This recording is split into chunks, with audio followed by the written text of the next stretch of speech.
Hi everybody, it's Kirsten again. Chapter 3 is a short one, so it's going to be quick today, but I hope you all enjoy. So here's Chapter 3 of Grapes of Wrath. The concrete highway was edged with a mat of tangled, broken, dry grass, and the grass heads were heavy with oat birds to catch on the dog's coat, and foxtails to tangle in horse fetlocks, and clover burrs to fasten in sheep's wool. Sleeping life, waiting to be spread and dispersed, every seed armed with an appliance of dispersal, twisting darts and parachutes for the wind, little spears and balls of tiny thorns, and all waiting for animals and for the wind, for a man's trouser cuff or the hem of a woman's skirt, all passive but armed with appliances of activity, still, but each possessed an anlage of movement.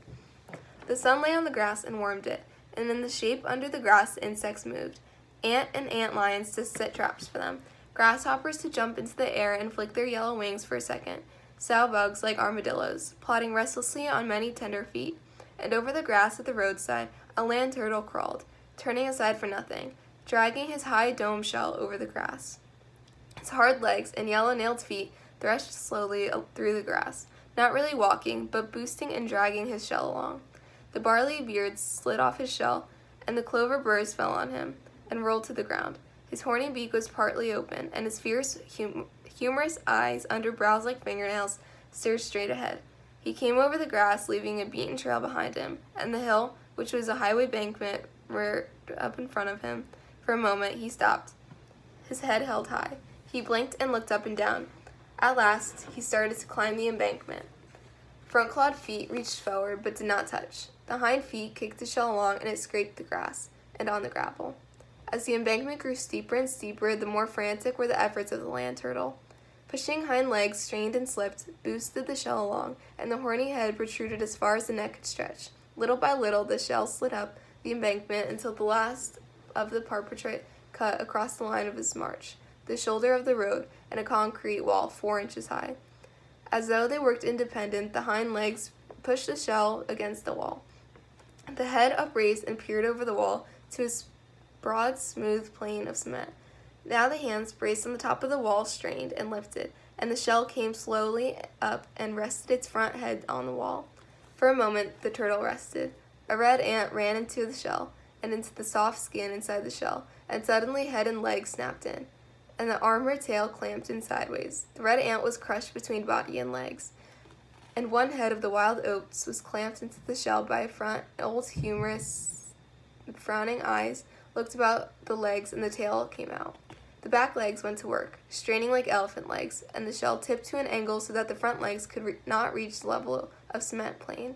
But higher and higher the hind legs boosted it, until at last, at center of balance was reached. The front tipped down, the front leg scratched by the pavement, and it was up. But the head of wild oats was held by its stem around the front legs.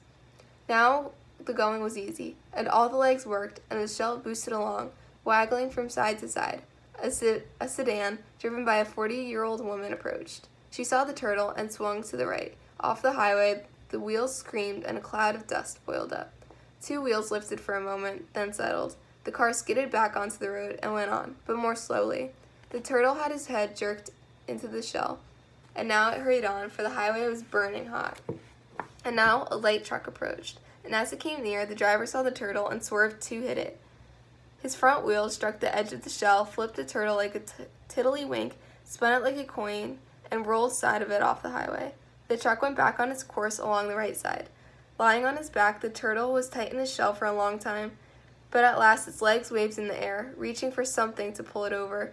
Its front foot caught a piece of quartz, little by little, and the shell pulled over and flopped upright. The wild oat head fell out, and 3 spearhead seeds stuck on the ground. And as the turtle crawled on down the embankment, its shell dragged dirt over the seeds. The turtle entered the dust road and jerked itself along, drawing a wavy, shallow trench in the dust with its shell. The old, humorous eyes looked ahead, and the horny beak opened up a little. His yellow toenails slipped a fraction in the dust.